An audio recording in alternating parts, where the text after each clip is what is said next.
Conflict.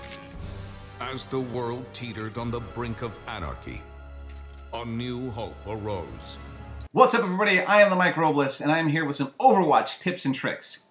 This past weekend, Blizzard's team-based first-person shooter had an open beta. This game is incredibly fun. It's super entertaining. So I did what I would normally do. I went to Twitter and I asked my friends for some help. Let's see what we got.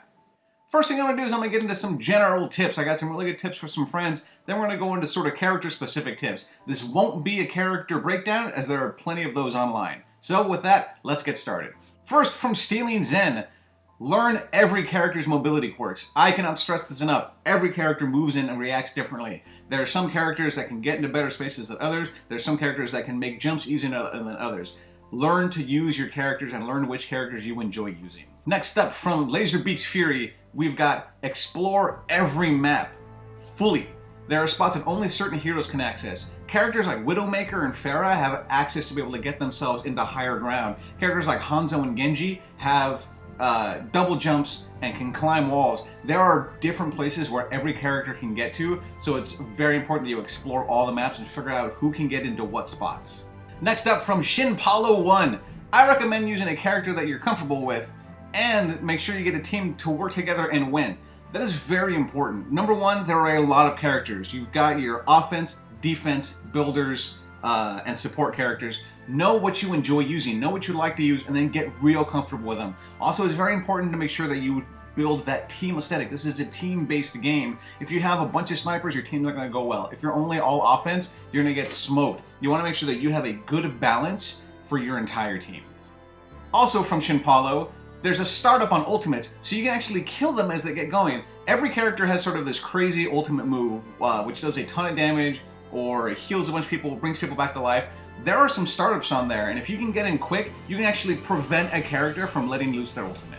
Next up is Fujiman, who wrote me this amazing long big piece. So I'm going to include the whole thing, but I'm just not going to read it all right now. So I'm going to break it down into little bits first.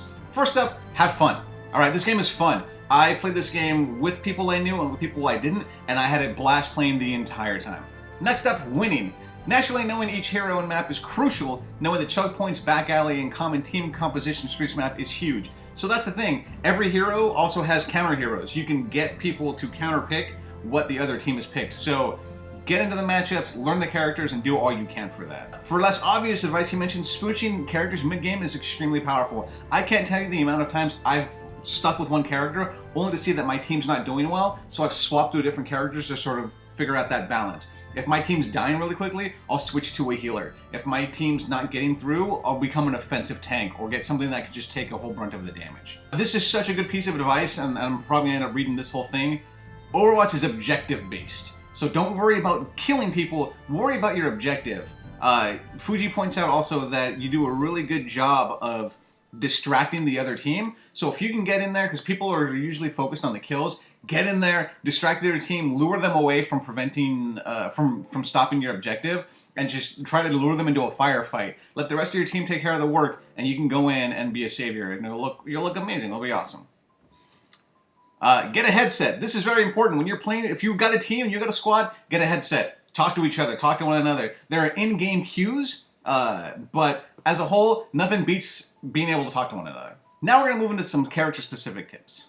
Major Iris points out, when using Reaper, save your ultimate and get behind the team. That way you're more effective in the kills. Reaper's got a really sweet ultimate, and if you can get behind the team or get to where there's plenty of them around you, you can do a ton more damage that way. Legendary Marvel says, Step 1, be Hanzo. Step 2, use the ultimate. Step 3, profit? I'm Hasis says, Roadhog's chain hook can counter Bastion's turret mode. It pulls him out of it. So there's a character Bastion that can transform into a turret. If you're playing as Roadhog, the big guy with his sweet hook, Roadhog can throw the hook and yank Bastion out of his turret mode and bring him close so you can start firing bullets into him. I've done it a ton of times. It works brilliantly.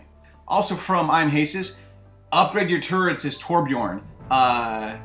Use the hammer. He's got a hammer. He can melee it and he can upgrade the turrets. The amount of times I've been slaughtered by a turret, or the insane amount of times I've seen other teams just get wrecked by turrets, is gross. If you can upgrade a turret as fast as possible, I highly suggest it.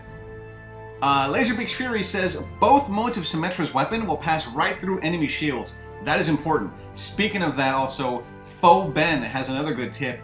If you have if someone on your team is playing as Reinhardt, you can shoot through his shield. He puts up a massive shield that can block all incoming damage, but you can shoot straight through it. It's really good.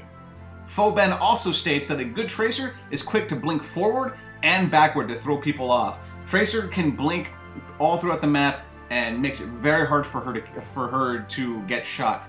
My Life is Joe Kim says rockets do AoE damage.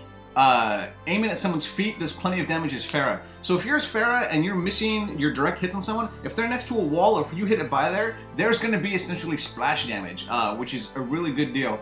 Pharah can rack up kills that way really easy. Dave says a good Mercy never has to touch the ground if paired with Pharah.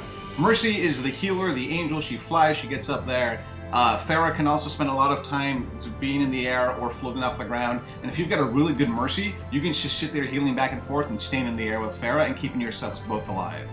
8-Bit Zombie says Genji's parry is amazing. When you parry, you reflect all shots that are aiming at you. So if there's a Widow about sniping you, you can just aim at her parry and it'll reflect the shot right back.